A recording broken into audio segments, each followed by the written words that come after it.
میرا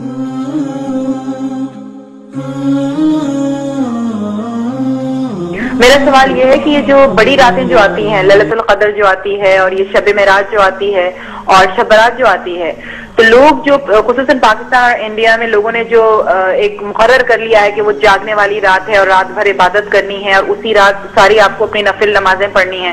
تو میں ہمیشہ اس بات پہ کافی مجھے اس بات پہ کنفیوژن ہوتی ہے کہ عبادت تو انسان کو 365 ڈیز کرنی چاہیے، نفل تو آپ کبھی بھی پڑھ سکتے ہیں، دعائیں تو آپ کبھی بھی کر سکتے ہیں، تو مطلب یہ جو راتیں جو ہوتی ہیں ان کا آپ تھوڑا ذکر کریں گے، بتائیں گے کہ ہم کو کرنا کیا ہے ان راتوں میں؟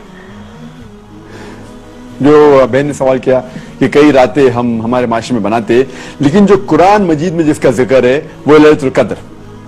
اس کا ایک سورہ بھی ہے، اور یہ تھاؤزنز آف ہزاروں راتوں کے مقابلے میں ہیں، صرف ایک ہی رات کا ذکر ہے، اور میں آپ کی بات سے متفق رکھتا ہوں کہ آپ بالکل صحیح فرماتی ہے کہ عبادت تو ہر روز کرنا چاہیے، سال کے ہر دن میں کرنا چاہیے، 365 ڈیز، لیکن خصوصاً کیونکہ یہ جو قرآن میں ذکر ہے کہ اس رات میں قرآن نازل ہوا تھا، تو یہ ہمارے لیے ایک اہم رات ہے اور ہزاروں رات کے مقابلے میں ہے الحمدللہ، اور ہمارے رسول، ہمارے پیغمبر صلی اللہ علیہ وسلم فرماتے کہ یہ آخری عشرے میں آتی ہے، اور میں سمجھتا ہوں کہ خصوصاً اللہ سبحانہ وتعالیٰ نے یہ کون سی رات ہے اس کا ذکر نہیں کیا، تو کہ ہمیں اور موقع ملتا ہے عبادت کرنے کا، تو ہم یہ آخری عشرے میں رمضان کے آخری 10 دنوں میں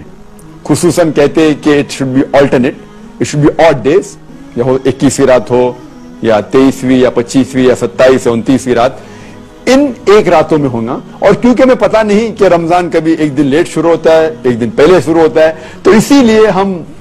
سب 10 رات اگر عبادت کریں گے سب سے بہتر ہے، یا خصوصاً جو آلٹرنیٹ نائٹس ہے 21ویں 23 25ویں 27 29، تو ہمیں موقع ملتا ہے اور عبادت کرنے کا، لیکن اس وقت آپ جب عبادت کریں گے آپ کا جو ثواب ہے وہ کئی زیادہ ہوگا، تو اسی لیے اللہ کے رسول نے کہا کہ ہمیں ڈھونڈنا چاہیے کہ یہ رات جو ہے آخری عشرے میں ہمیں ڈھونڈنا چاہیے، تو کہ عبادت کرنے کا موقع ہے، اور عام طور پہ عبادت کرنے کا ثواب تو ملے گا، لیکن خصوصاً رمضان میں ثواب اور ملے گا، کیونکہ جیسے ہم جانتے ہیں کہ وہ شیطان، اللہ سبحانہ وتعالیٰ شیطان کو قید کرے رکھتا ہے، تو ہمیں اور ثواب ملے گا، اور خصوصاً رمضان کے اندر آخری عشرے میں اور ثواب ملے گا، اور خصوصاً جو آلٹرنیٹ نائٹ ہے 21ویں 23 25 27 29، ان راتوں میں اور ثواب ملے گا، اسی لیے ہمیں ان راتوں میں کوشش کرنا چاہیے کہ جاگنا چاہیے اور عبادت کرنا چاہیے، لیکن سال کے اس کا مطلب یہ نہیں کہ باقی دنوں باقی رات میں عبادت نہیں کرنا چاہیے، ہر روز کرے تو بہت اچھا ہے الحمدللہ، لیکن کئی راتیں جو باقی ہمارے معاشرے میں بنائی جاتی ہے اس کی دلیل کوئی صحیح حدیث میں نہیں ہے، جو دلیل صرف ہمیں ملتی ہے وہ ہے خصوصاً لیلۃ القدر کے بارے میں۔ Hope that's the question.